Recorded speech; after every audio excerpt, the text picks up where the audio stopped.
Hello everyone, ਸਵਾਗਤ ਹੈ ਤੁਹਾਡਾ ਮੇਰੇ YouTube ਚੈਨਲ 'ਤੇ।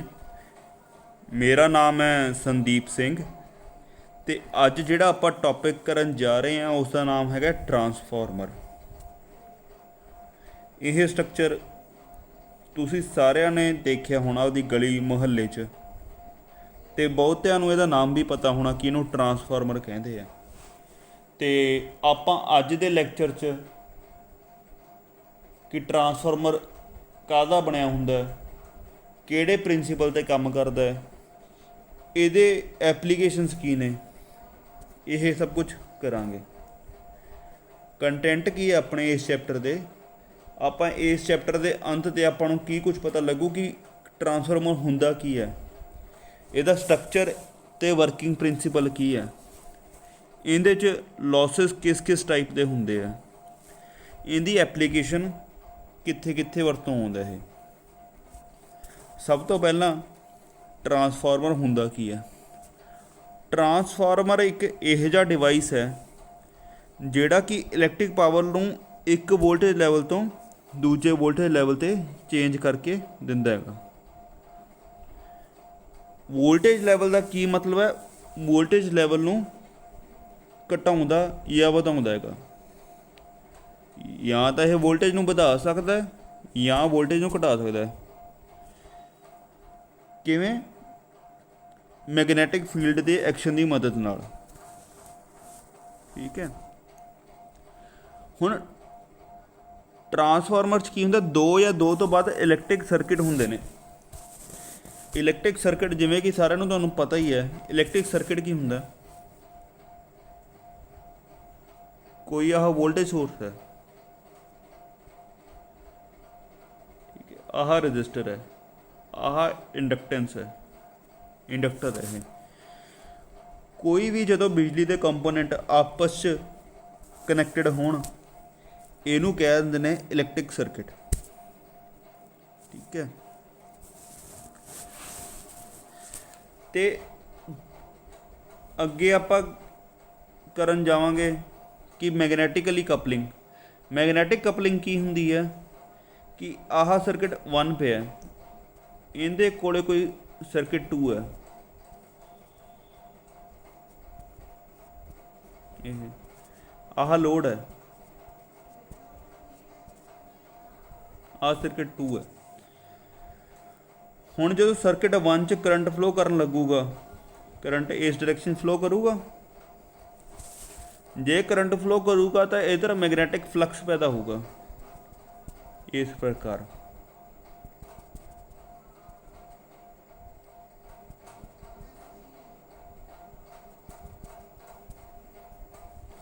ਹੁਣ ਸਰਕਿਟ 1 ਦਾ ਫਲਕਸ ਸਰਕਿਟ 2 ਨਾਲ ਲਿੰਕ ਕਰ ਰਿਹਾ, ਇਹਨੂੰ ਕੀ ਕਹਿ ਦਿੰਦੇ ਨੇ, ਮੈਗਨੈਟਿਕਲੀ ਕਪਲਿੰਗ।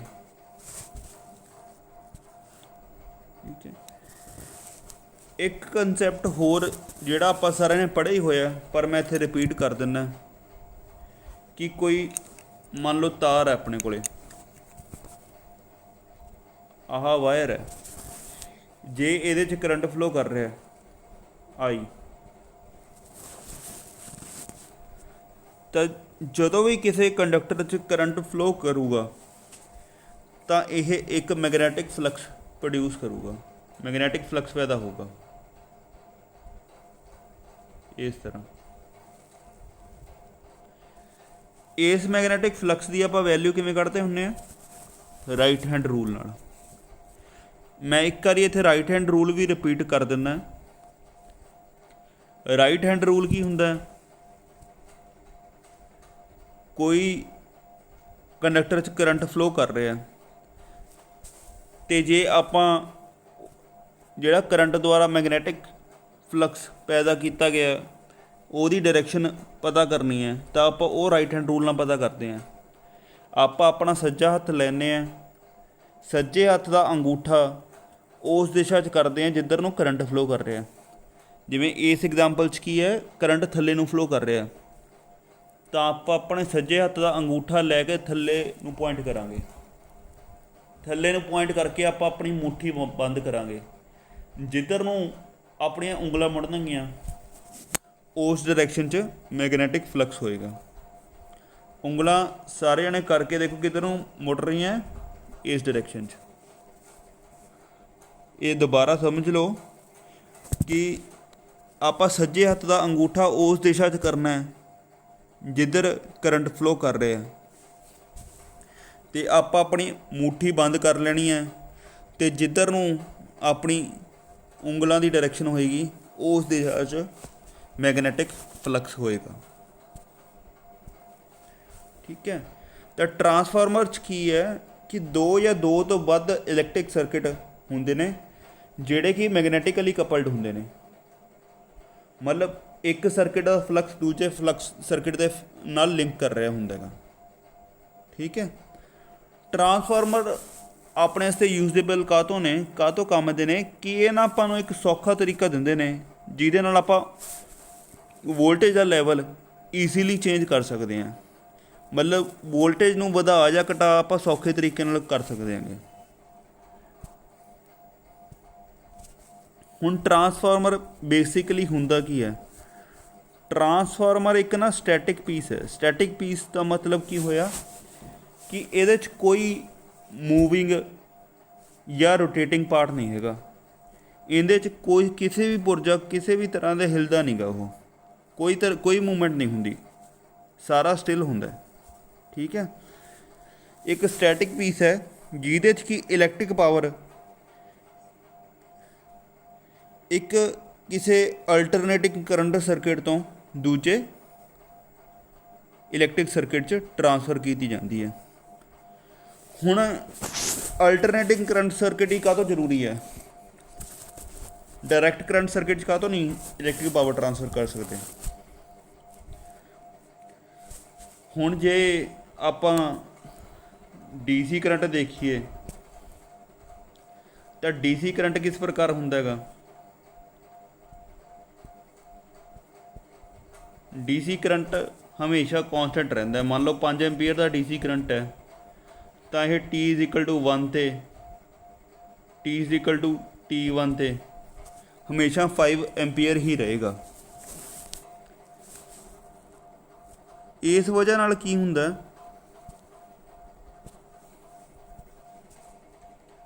ਕਿ ਜਿਹੜਾ ਡੀਸੀ ਸਰਕਿਟ ਫਲਕਸ ਪ੍ਰੋਡਿਊਸ ਕਰੇਗਾ ਸਰਕਿਟ 'ਚ ਉਹ ਵੀ ਕੌਨਸਟੈਂਟ ਹੋਏਗਾ, ਕਿਉਂਕਿ ਫਲਕਸ ਕਿਹਦੇ ਪ੍ਰਪੋਰਸ਼ਨਲ ਹੁੰਦਾ? ਕਰੰਟ ਦੇ। ਇਹਦਾ ਫਲਕਸ ਵੀ ਕੌਨਸਟੈਂਟ ਰਹੇਗਾ। ਹੁਣ ਕੋਈ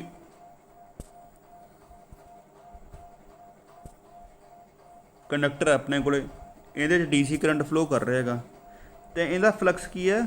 ਕੌਨਸਟੈਂਟ ਰਹੇਗਾ ਇਸ ਤਰ੍ਹਾਂ। ਤਾਂ ਇੱਥੇ ਕੋਈ ਜੇ ਦੂਜਾ ਕੰਡਕਟਰ ਪਿਆ ਤਾਂ ਇਹਦੇ ਨਾਲ ਜਿਹੜਾ ਫਲਕਸ ਲਿੰਕ ਹੋ ਰਿਹਾ ਹਰ ਟਾਈਮ 'ਤੇ ਉਹ ਕੌਨਸਟੈਂਟ ਹੈ। ਕੌਨਸਟੈਂਟ ਦਾ ਮਤਲਬ ਭਾਵ ਸੇਮ ਹੈ, ਉਹਦੀ ਵੈਲਿਊ ਚੇਂਜ ਨਹੀਂ ਹੋ ਰਿਹਾ। ਜਦ ਕਿ ਏਸੀ ਸਰਕਿਟ 'ਚ ਕੀ ਹੁੰਦਾ? ਆਲਟਰਨੇਟਿੰਗ ਕਰੰਟ ਸਰਕਿਟ 'ਚ ਕੀ ਹੁੰਦਾ?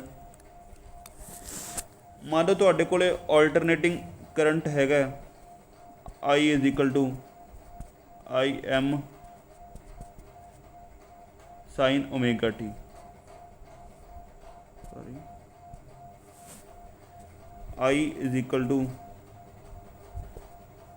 I=IM sin ωt। ਇਹਦੀ ਵੇਵਫਾਰਮ ਕਿਸ ਤਰ੍ਹਾਂ ਦੀ ਹੋਏਗੀ? ਸਾਈਨ ਵੇਵਫਾਰਮ।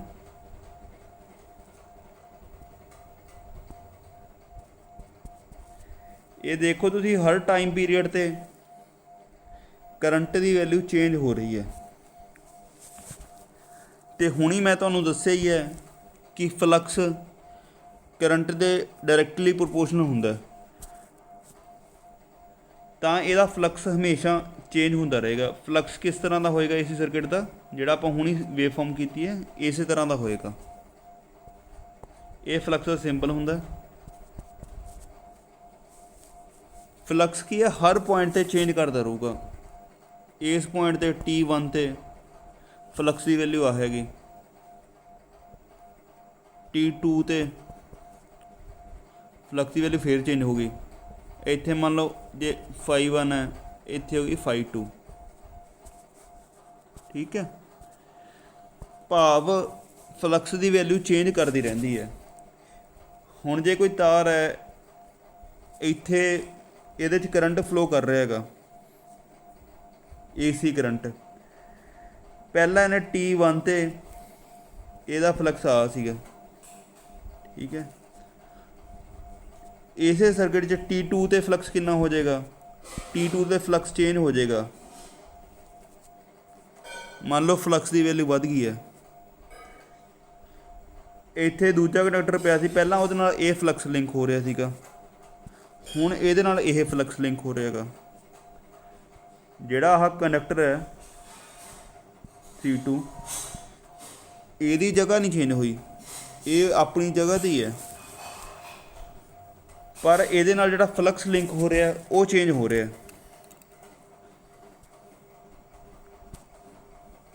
ਠੀਕ ਹੈ ਨਾ। ਇਹ ਮੇਨ ਫਰਕ ਹੈ ਇੱਕ ਅਲਟਰਨੇਟਿੰਗ ਕਰੰਟ ਸਰਕਿਟ ਤੇ ਇੱਕ DC ਕਰੰਟ ਸਰਕਿਟ। ਹੁਣ ਜਿਹੜਾ ਗੱਲ ਟਰਾਂਸਫਾਰਮਰ ਦੀ ਕਰ ਰਹੇ ਸੀ ਆਪਾਂ, ਟਰਾਂਸਫਾਰਮਰ 'ਚ ਕੀ ਹੈ, ਟਰਾਂਸਫਾਰਮਰ ਇਕੱਲਾ ਉੱਥੇ ਕੰਮ ਆਉਂਦਾ ਜਿੱਥੇ ਅਲਟਰਨੇਟਿੰਗ ਕਰੰਟ ਸਰਕਿਟ ਹੋਵੇ। ਭਾਵ ਇਹਨੂੰ ਇਹ ਲੋੜੀਂਦਾ ਇਹਦੇ ਵਰਕਿੰਗ ਪ੍ਰਿੰਸੀਪਲ ਵਾਸਤੇ ਕਿ ਜਿਹੜਾ ਫਲਕਸ ਲਿੰਕ ਹੋ ਰਿਹਾ ਦੂਜੇ ਸਰਕਿਟ ਨਾਲ ਉਹ ਵੇਰਿੰਗ ਹੋਵੇ, ਕੌਨਸਟੈਂਟ ਨਾ ਹੋਵੇ ਉਹ। ਠੀਕ ਹੈ, ਇਹ ਮੈਂ ਅੱਗੇ ਚੱਲ ਕੇ ਤੁਹਾਨੂੰ ਹੋਰ ਡਿਟੇਲ ਦੱਸਦਾ ਇਹਦੀ। ਇਸ ਟਰਾਂਸਫਾਰਮਰ 'ਚ ਜਿਹੜੇ 2 ਜਾਂ 3 ਮੈਂ ਤੁਹਾਨੂੰ ਕਹਿ ਰਿਹਾ ਸਰਕਿਟ ਹੁੰਦੇ ਨੇ, ਇਹਨਾਂ 'ਚ ਆਪਸ ਕੋਈ ਇਲੈਕਟ੍ਰੀਕਲ ਕਨੈਕਸ਼ਨ ਨਹੀਂ ਹੁੰਦਾ। ਠੀਕ ਹੈ, ਅਤੇ ਇਹ ਵੋਲਟੇਜ ਜਾਂ ਕਰੰਟ ਦੀ ਵੈਲਿਊ ਤਾਂ ਚੇਂਜ ਕਰਦੇ ਆ, ਪਰ ਫਰੀਕੁਐਂਸੀ ਦੀ ਵੈਲਿਊ ਨਹੀਂ ਚੇਂਜ ਕਰਦੇ। ਫਰੀਕੁਐਂਸੀ ਦੀ ਵੈਲਿਊ ਓਨੀ ਹੀ ਰਹਿੰਦੀ ਹੈ ਜਿੰਨੀ ਸਪਲਾਈ 'ਚ ਦਿੱਤੀ ਗਈ ਹੈ। ਠੀਕ ਹੈ, ਅਤੇ ਸਭ ਤੋਂ ਮੇਨ ਗੱਲ, ਟਰਾਂਸਫਾਰਮਰ ਜਿਹੜਾ ਵਰਕ ਕਰਦਾ ਜਿਹੜੇ ਪ੍ਰਿੰਸੀਪਲ 'ਤੇ, ਉਹ ਹੁੰਦਾ ਮਿਊਚੁਅਲ ਇੰਡਕਸ਼ਨ ਦਾ। ਇਹ ਤਾਂ ਮੈਂ ਸਟਾਰ ਮਾਰਕ ਕੀਤਾ ਕਿਉਂਕਿ ਵੀ ਟਰਾਂਸਫਾਰਮਰ ਦਾ ਸਭ ਤੋਂ ਬੇਸਿਕ ਪ੍ਰਿੰਸੀਪਲ ਹੀ ਇਹ ਹੈ, ਮਿਊਚੁਅਲ ਇੰਡਕਸ਼ਨ।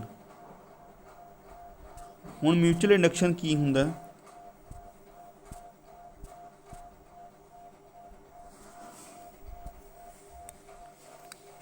ਪਹਿਲਾਂ ਇਹੀ ਸਮਝਦੇ ਆਪਾਂ। ਮਿਊਚੁਅਲ ਇੰਡਕਸ਼ਨ ਕੀ ਹੁੰਦਾ, ਜਦੋਂ ਦੋ ਕੋਇਲ ਆਪਸ 'ਚ ਦੋਨੇ ਕਪਲਡ ਹੋਣ ਮੈਗਨੈਟਿਕਲੀ। ਠੀਕ ਹੈ, ਅਤੇ ਜੇ ਇੱਕ ਕੋਇਲ 'ਚ ਕਰੰਟ ਚੇਂਜ ਕਰ ਰਿਹਾ, ਚੇਂਜਿੰਗ ਕਰੰਟ ਮਤਲਬ ਅਲਟਰਨੇਟਿੰਗ ਕਰੰਟ, ਤਾਂ ਦੂਜੀ ਕੋਇਲ 'ਚ EMF ਪ੍ਰੋਡਿਊਸ ਹੁੰਦੀ ਹੈ, ਮੈਗਨੇਟੋ ਫੋਰਸ। ਠੀਕ ਹੈ, ਹੁਣ ਹੀ ਮੈਂ ਤੁਹਾਨੂੰ ਦੱਸਿਆ ਨਾ ਪਿੱਛੇ ਕਿ ਜਿਹੜਾ ਟਰਾਂਸਫਾਰਮਰ ਹੈ ਇਕੱਲਾ ਆਲਟਰਨੇਟਿੰਗ ਕਰੰਟ ਸਰਕਿਟ 'ਚ ਕੰਮ ਕਰਦਾ, ਡਾਇਰੈਕਟ ਕਰੰਟ ਸਰਕਿਟ 'ਚ ਨਹੀਂ ਕੰਮ ਕਰਦਾ। ਉਹ ਇੱਥੋਂ ਪਤਾ ਲੱਗਦਾ ਆਪਾਂ ਨੂੰ ਕਾਹਨੂੰ। ਇਹ ਕੀ ਕਹਿੰਦਾ ਹੈ ਕਿ ਕੋਈ ਆਪਣੇ ਕੋਲ ਸਰਕਿਟ ਹੈ, ਆਲਟਰਨੇਟਿੰਗ ਕਰੰਟ ਸਰਕਿਟ, ਆਹ ਆਲਟਰਨੇਟਿੰਗ ਵੋਲਟੇਜ ਸੋਰਸ ਲਗਾਤਾ, ਆਹ ਰजिस्टर है, ਆਹ ਇੰਡਕਟਰ ਹੈ। ਹੁਣ ਇਸ 'ਚ ਕਰੰਟ ਜਿਹੜਾ ਫਲੋ ਕਰ ਰਿਹਾ, ਮੰਨ ਲਓ ਸਾਈਨ ਵੇਵ ਫਾਰਮ ਹੈ ਇਹ। ਠੀਕ ਹੈ, ਸਾਈਨ ਵੇਵ ਫਾਰਮ ਮੈਂ ਤੁਹਾਨੂੰ ਦੱਸਿਆ ਕਿ ਇਸ ਤਰ੍ਹਾਂ ਦੀ ਹੁੰਦੀ ਆ, ਚੇਂਜ ਹੋ ਰਹੀ ਆ ਹਰ ਜਗ੍ਹਾ 'ਤੇ। ਉਹਦੀ ਪਹਿਲੀ ਲਾਈਨ ਪੜ੍ਹੋ ਕਿ ਜੇ ਕਰੰਟ ਕੋਇਲ 'ਚ ਕਿਸੇ 'ਚ ਯੂਨੀਫਾਰਮਲੀ ਚੇਂਜ ਹੋ ਰਿਹਾ ਹੈਗਾ। ਠੀਕ ਹੈ, ਜੇ ਕਰੰਟ ਕਿਸੇ ਕੋਇਲ 'ਚ ਯੂਨੀਫਾਰਮਲੀ ਚੇਂਜ ਹੋ ਰਿਹਾ ਹੈਗਾ, ਆਹ ਇੱਕ ਕੋਇਲ ਹੈ, ਇਹਦੇ 'ਚ ਕਰੰਟ ਫਲੋ ਕਰ ਰਿਹਾ ਅਤੇ ਇਹ ਚੇਂਜ ਹੋ ਰਿਹਾ ਯੂਨੀਫਾਰਮਲੀ। ਠੀਕ ਹੈ, ਅਤੇ ਇਹਦੇ ਨੇੜੇ ਕੋਈ ਹੋਰ ਕੋਇਲ ਪਈ ਹੈ, ਇਹ ਲੋਡ ਹੈਗਾ, ਇਹਦਾ ਫਲਕਸ ਚੇਂਜ ਕਰ ਰਿਹਾ, T1 ਤੇ ਇੰਨਾ, T2 ਤੇ ਇੰਨਾ, T3 ਤੇ ਇੰਨਾ, ਫਿਰ T4 ਤੇ ਫਿਰ ਘਟ ਗਿਆ, ਚੇਂਜ ਹੋ ਰਿਹਾ ਫਲਕਸ। ਠੀਕ ਹੈ,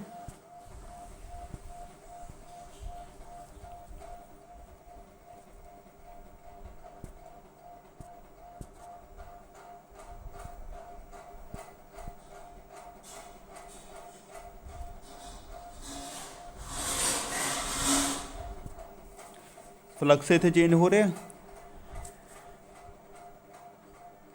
ਜੇ ਇੱਕ ਕੋਇਲ 'ਚ ਯੂਨੀਫਾਰਮਲੀ ਚੇਂਜਿੰਗ ਕਰੰਟ ਹੈ ਤੇ ਦੂਜੀ ਕੋਇਲ 'ਚ ਲਿੰਕ ਕਰ ਰਿਹਾ, ਤਾਂ ਇੱਥੇ ਕੀ ਹੈ, ਸਰਕਿਟ 2 'ਚ ਇੱਕ ਵੋਲਟੇਜ ਪੈਦਾ ਹੋ ਗਈ ਜਿਹਨੂੰ ਕਹਿੰਦੇ ਆਪਾਂ EMF, ਠੀਕ ਹੈ, ਇਲੈਕਟ੍ਰੋਮੈਗਨੈਟੋ ਫੋਰਸ। ਤੇ ਜੇ ਇਹ ਸਰਕਿਟ 2 ਕਲੋਜ਼ਡ ਹੋਊਗਾ, ਜਿਵੇਂ ਕਿ ਇਸ ਐਗਜ਼ਾਮਪਲ ਮੈਂ ਤੁਹਾਨੂੰ ਦਿਖਾਇਆ, ਤੇ ਇਸ 'ਚ ਇੱਕ ਕਰੰਟ ਫਲੋ ਕਰਨ ਲੱਗ ਜਾਏਗਾ, ਠੀਕ ਹੈ। ਮਿਊਚੁਅਲ ਇੰਡਕਸ਼ਨ ਦਾ ਕੀ ਪ੍ਰਿੰਸੀਪਲ ਹੁੰਦਾ ਹੈ, ਇੱਕ ਸਰਕਿਟ ਪਿਆ ਉਹਦੇ 'ਚ ਅਲਟਰਨੇਟਿੰਗ ਕਰੰਟ ਫਲੋ ਕਰ ਰਿਹਾ। ਜੇ ਅਲਟਰਨੇਟਿੰਗ ਕਰੰਟ ਫਲੋ ਕਰ ਰਿਹਾ ਤਾਂ ਉਹ ਅਲਟਰਨੇਟਿੰਗ ਫਲਕਸ ਪੈਦਾ ਕਰੂਗਾ। ਅਲਟਰਨੇਟਿੰਗ ਫਲਕਸ ਮਤਲਬ ਜਿਹਦੀ ਵੈਲਿਊ ਕਾਂਸਟੈਂਟ ਨਹੀਂ ਹੈਗੀ, ਚੇਂਜ ਹੋ ਰਹੀ ਹੈ ਲਗਾਤਾਰ। ਜੇ ਅਲਟਰਨੇਟਿੰਗ ਫਲਕਸ ਪੈਦਾ ਕਰੂ ਤਾਂ ਅਲਟਰਨੇਟਿੰਗ ਫਲਕਸ ਦੂਜੇ ਸਰਕਿਟ ਨਾਲ ਲਿੰਕ ਹੋਊਗਾ ਅਤੇ ਉਸ 'ਚ ਵੋਲਟੇਜ ਪੈਦਾ ਹੁੰਦੀ ਹੈ। ਡਾਇਰੈਕਟ ਕਰੰਟ ਸਰਕਿਟ 'ਚ ਕੀ ਸੀਗਾ, ਉਹਦੇ 'ਚ ਕਾਂਸਟੈਂਟ ਫਲਕਸ ਲਿੰਕ ਹੋ ਰਿਹਾ ਸੀ ਦੂਜੀ ਸਰਕਿਟ ਨਾਲ। ਜੇ ਕਾਂਸਟੈਂਟ ਫਲਕਸ ਲਿੰਕ ਹੋਏਗਾ ਫਿਰ ਕੋਈ ਬਿਜਲੀ ਨਹੀਂ ਪੈਦਾ ਹੋਣੀ, ਠੀਕ ਹੈ। ਇਹ ਮੇਨ ਵਰਕਿੰਗ ਪ੍ਰਿੰਸੀਪਲ ਹੈਗਾ ਟਰਾਂਸਫਾਰਮਰ ਦਾ, ਠੀਕ ਹੈ। ਹੁਣ ਆਪਾਂ ਪਿਛਲੀ ਸਲਾਈਡ 'ਤੇ ਚੱਲਦੇ ਹਾਂ। ਆਪਾਂ ਟੌਪਿਕ ਆ ਗਿਆ ਸੀ ਆਪਣਾ ਸਟਰਕਚਰ ਆਫ ਟਰਾਂਸਫਾਰਮਰ, ਕਿ ਸਟਰਕਚਰ ਬਣਿਆ ਕਿਵੇਂ ਹੁੰਦਾ। ਟਰਾਂਸਫਾਰਮਰ ਦੋ ਇੰਡਕਟਿਵ ਕੋਇਲਸ ਦਾ ਬਣਿਆ ਹੁੰਦਾ, ਜਿਹੜੇ ਕਿ ਇੱਕ ਦੂਜੇ ਤੋਂ ਇਲੈਕਟ੍ਰੀਕਲੀ ਸੈਪਰੇਟਡ ਹੁੰਦੇ, ਮੈਂ ਤੁਹਾਨੂੰ ਸਮਝਾ ਚੁੱਕਿਆ, ਅਤੇ ਮੈਗਨੈਟਿਕਲੀ ਲਿੰਕਡ ਹੁੰਦੇ ਆ, ਠੀਕ ਹੈ। ਇਹ ਜਿਹੜੀ ਦੋਨੇ ਕੋਇਲ ਹੁੰਦੀਆਂ ਨੇ, ਇਹਨਾਂ ਦੀ ਹਾਈ ਮਿਊਚੁਅਲ ਇੰਡਕਸ਼ਨ ਹੁੰਦੀ ਹੈ। ਹਾਈ ਮਿਊਚੁਅਲ ਇੰਡਕਸ਼ਨ ਦਾ ਕੀ ਮਤਲਬ ਹੋਇਆ, ਇੱਕ ਸਰਕਿਟ ਆ ਹੈਗਾ,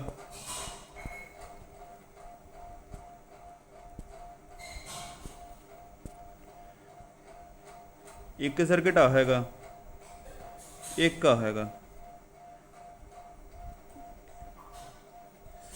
ਇੱਧਰ ਕੀ ਆ, ਫਲਕਸ ਪੈਦਾ ਹੋ ਰਿਹਾਗਾ, ਠੀਕ ਹੈ। ਇੱਕ ਤਾਂ ਐਗਜ਼ਾਮਪਲ ਇਹ ਹੋ ਗਈ। ਹੁਣ ਦੂਜਾ ਸਰਕਿਟ ਕੀ ਆ, ਇੱਥੇ ਹੈ ਅਤੇ ਆ ਇੱਥੇ ਹੈ, ਇਹਦਾ ਫਲਕਸ ਜਨਰੇਟ ਹੋ ਰਿਹਾ। ਫਲਕਸ ਮਾੜਾ ਮੋਟਾ ਇਸ ਸਰਕਿਟ ਦਾ ਵੀ ਸਰਕਿਟ 2 ਨਾਲ ਲਿੰਕ ਹੋਏਗਾ, ਪਰ ਪਹਿਲੇ ਕੇਸ 'ਚ ਕੀ ਸੀ, ਪਹਿਲੇ ਕੇਸ 'ਚ ਜ਼ਿਆਦਾ ਫਲਕਸ ਲਿੰਕ ਹੋ ਰਿਹਾ ਸੀਗਾ। ਜਿੰਨਾ ਜ਼ਿਆਦਾ ਇੱਕ ਪਹਿਲੇ ਸਰਕਿਟ ਦਾ ਦੂਜੇ ਸਰਕਿਟ ਨਾਲ ਫਲਕਸ ਲਿੰਕ ਹੋਏਗਾ, ਓਨੀ ਜ਼ਿਆਦਾ ਉਹਦੀ ਮਿਊਚੁਅਲ ਇੰਡਕਟੈਂਸ ਵੱਧ ਮੰਨਾਂਗੇ ਆਪਾਂ, ਠੀਕ ਹੈ।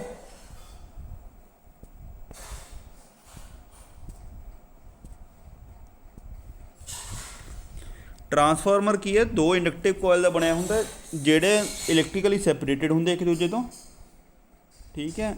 ਇੱਕ ਉਹਨਾਂ 'ਚ ਕਾਮਨ ਮੈਗਨੈਟਿਕ ਕਰੰਟ ਸਰਕਿਟ ਹੁੰਦਾ।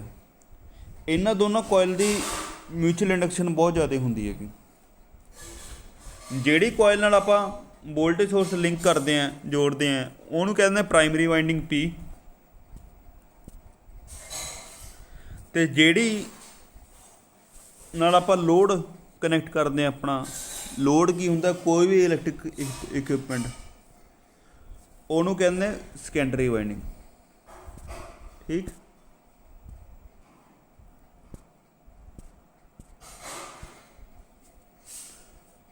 ਹੁਣ ਜਿਹੜੀ ਪ੍ਰਾਇਮਰੀ ਅਤੇ ਸੈਕੰਡਰੀ ਕੋਇਲ ਹੁੰਦੀ ਹੈ, ਇਹ ਕੀ ਇੱਕ ਫੈਰੋਮੈਗਨੈਟਿਕ ਮੈਟਲ ਕੋਰ 'ਤੇ ਆਪਾਂ ਮਾਊਂਟ ਕੀਤੀ ਹੁੰਦੀ ਹੈ, ਬਲੇਟੀ ਹੁੰਦੀ ਹੈ।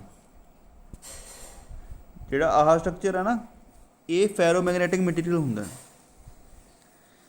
ਇਹਦਾ ਕੀ ਫਾਇਦਾ ਹੈ,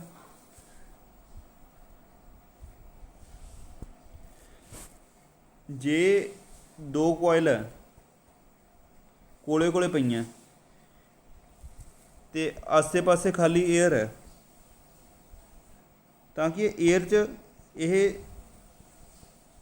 ਡਿਸਟਰੀਬਿਊਟ ਹੋਏਗਾ ਸਾਰਾ ਫਲਕਸ।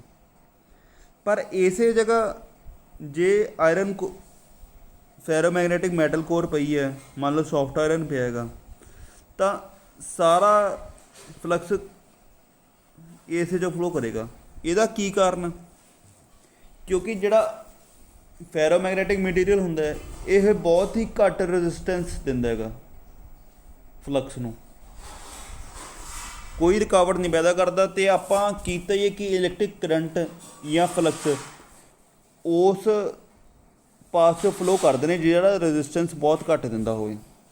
ਜੇ ਆਪਾਂ ਕੋਰ ਯੂਜ਼ ਕਰ ਲੈਂਦੇ ਨਾ ਤਾਂ ਫਿਰ ਜਿਹੜਾ ਫਲਕਸ ਪ੍ਰਾਇਮਰੀ ਸਰਕਿਟ 1 ਜਨਰੇਟ ਕਰ ਰਿਹਾ ਆਪਣਾ, ਉਹ ਜ਼ਿਆਦਾਤਰ ਲਗਭਗ ਸਾਰਾ ਇਹਦੇ ਨਾਲ ਲਿੰਕ ਹੋ ਜਾਂਦਾ ਸਰਕਿਟ 2 ਨਾਲ।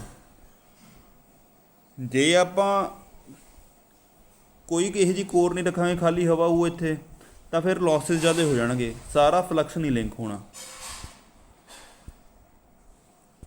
ਠੀਕ, ਹੁਣ ਕੀ ਹੈ, ਟਰਾਂਸਫਾਰਮਰ ਜਿਹੜਾ ਹੈਗਾ ਇਹਦੇ 'ਚ ਨਾ ਜਿਹੜੀ ਆਹ ਨੰਬਰ ਆਫ ਟਰਨਸ ਨੇ,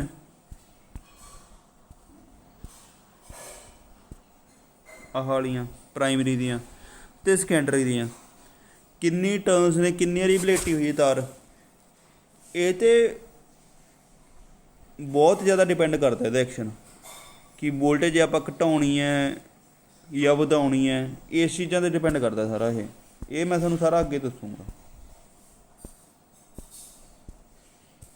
ਠੀਕ ਹੈ, ਹੁਣ ਆਪਾਂ ਇਹਦਾ ਵਰਕਿੰਗ ਪ੍ਰਿੰਸੀਪਲ ਤਾਂ ਕਰ ਹੀ ਲਿਆ ਸੀਗਾ।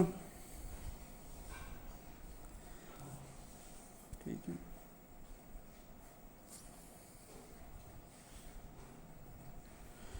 ਇੱਕ ਗੱਲ ਇਹ ਜ਼ਰੂਰ ਯਾਦ ਰੱਖਿਓ, ਜਿਹੜੀ ਫ੍ਰੀਕੁਐਂਸੀ ਹੁੰਦੀ ਹੈ EMF ਦੀ, ਜਿਹੜੀ ਇਸ ਸਾਈਡ ਇੰਡਿਊਸ ਹੋਈ ਹੈ EMF ਆਪਣੀ, ਇਹਦੀ ਫ੍ਰੀਕੁਐਂਸੀ ਸੇਮ ਰਹੇਗੀ ਜਿੰਨੀ ਸਪਲਾਈ ਵੋਲਟੇਜ ਦੀ ਫ੍ਰੀਕੁਐਂਸੀ ਹੈ। ਫ੍ਰੀਕੁਐਂਸੀ ਨਹੀਂ ਚੇਂਜ ਕਰਦਾ ਇਹ, ਖਾਲੀ ਵੋਲਟੇਜ ਜਾਂ ਕਰੰਟ ਚੇਂਜ ਕਰਦਾ।